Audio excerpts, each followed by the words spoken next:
मरीम नवाज ने एक इंटरव्यू में कहा कि मेरी लंदन तो क्या पाकिस्तान में भी कोई जायदाद नहीं। फिर लंदन के फ्लैट भी उनके निकले और पाकिस्तान में इलेक्शन कमीशन के गोशवारों के मुताबिक मरीम नवाज की यहाँ पर भी खूब अराजी निकली।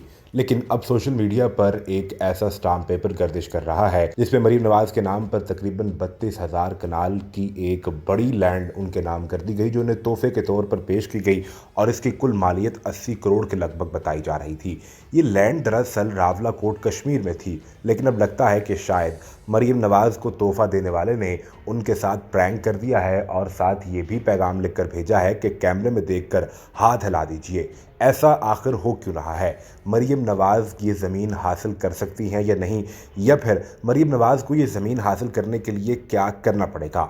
इसके लिए आज़ाद कश्मीर का कानून, अक़वाम मुत्तहिदा की करारदादें और पाकिस्तान के कानून को एक साथ देखना पड़ेगा।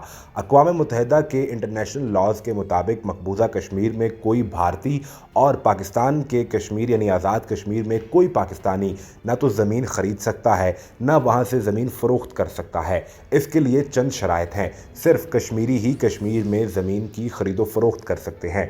भारत ने तो आर्टिकल 370 यानी खुसूसी हैसियत को ख़त्म किया, तो अब भारत का कोई भी शख्स मकबूजा कश्मीर में ज़मीन की खरीदो फरोख्त कर सकता है, जो भारत का प्रोपेगेंडा है और रियासत पाकिस्तान की एक बड़ी वाज़ेह पॉलिसी है। जबकि मरीम नवाज के नाम जिसने ये ज़मीन की, सरदार फिरोज़ का ये दावा है, जो उसका भतीजा सरदार जाहिद ये केस लड़ रहा था, उसका ये दावा है कि जिस गाँव की ये ज़मीन है, यानी जो 32,000 कनाल का जो एक गाँव का रकबा बनता है, यहाँ तकरीबन 270 के करीब ख़ानदान आबाद हैं।